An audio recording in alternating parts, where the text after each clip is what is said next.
in the early 2000s, our place burnt down. And on Saturdays, this is the truth, I hated Saturdays because I would look out the window and I would see people riding up and down the road, and I would tell myself, God, I hate this place on Saturdays. But when the place burnt down, it made me realize that I took things for granted. And then once we built back, I thought, this is my dream. I worked hard for it. This is my dream. I love it. I love people. I love being here.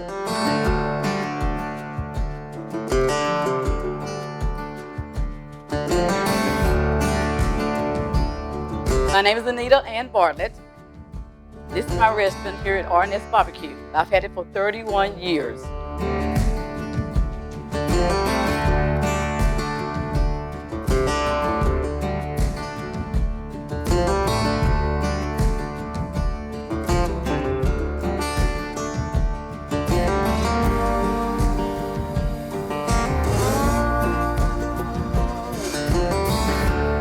People from like way down south, most things they usually ask for is the ribs and the pulled pork. And be like, no, you don't want no pulled pork. Or you can get a pulled pork at a 5-star gas station. You want to try some real meat. So we'll give them a pulled pork, but we'll put a couple pieces of shoulder on there too. And they walk up to the counter like, wow, Miss Anita, you're right, this is good. The shoulder goes way back to the early times because people raised hogs back then. And that's how they fed their family. You had shoulder if you didn't have anything else. But you go places like Nashville, Tennessee, up north, it's different places out of Monroe County, you don't get shoulder. They want to serve you pulled pork or brisket because it's cut a certain way. And Mr. Ross knows how to cut it.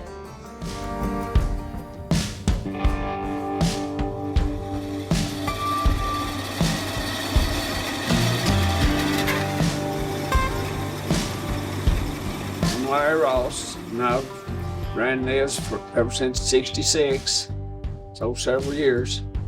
It actually started in 1944 by my father and my great uncle, and then it came down to my father and his brother, and then my father and me. I started actually cutting the barbecues in about 19 and probably around 70. I had started out with 2 barbecues, and then it's grown. We're cutting for 50 now.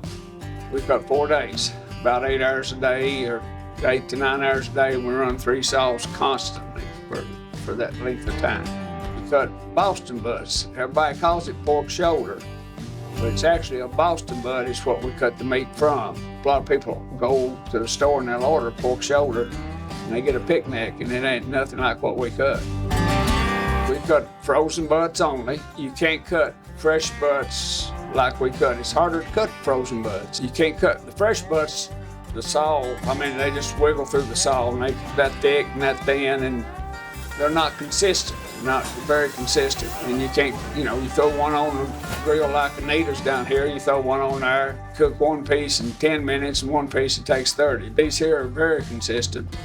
All of them will be around 1/4 to 3/8 of an inch thick, every one of them will be. If it's cut frozen, you're gonna have some good shoulder.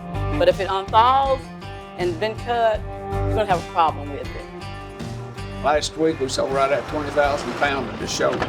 So it's got to be addictive or people wouldn't be eating that like that. And we sell more shoulder than we do anything else, and all of them together, it's shoulder. It started here. Anita's grandfather started cooking Boston butts or sliced shoulder. This was back when I was a kid, so that's been 70 years ago. Where Anita's at, a guy there put a little block building in and started cooking it there. I had 1, then I had 2, and then for a long time we just cut for 3 barbecues. And then all at once it exploded.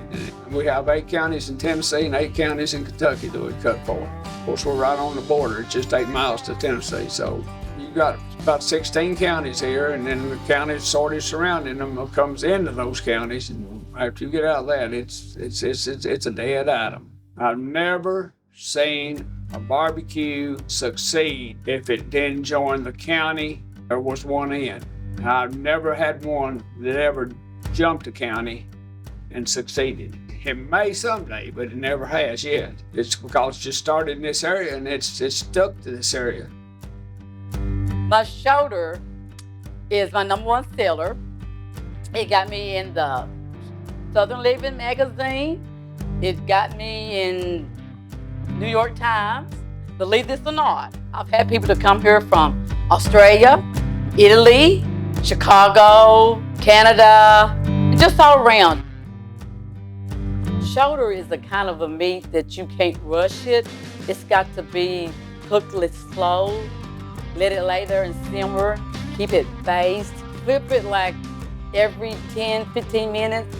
When you look on both sides and both sides is brown, then you know it's done. And when it's flavored good, it's a good tasting meat. It really is. We use a hickory wood because that's where the flavor comes from. That hickory is what gives it the taste.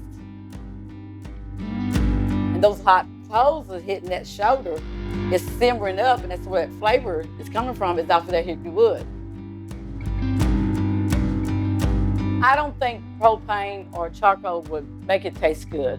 I mean, if you're at home and you want to do some quick barbecuing, fine, but when you're cooking, all day long, no, you gotta have that hickory wood. When you go to a barbecue place and you smell the smoke, then you know that barbecue is gonna be good. But if you pull up on one and you don't smell no smoke, there's nothing to it.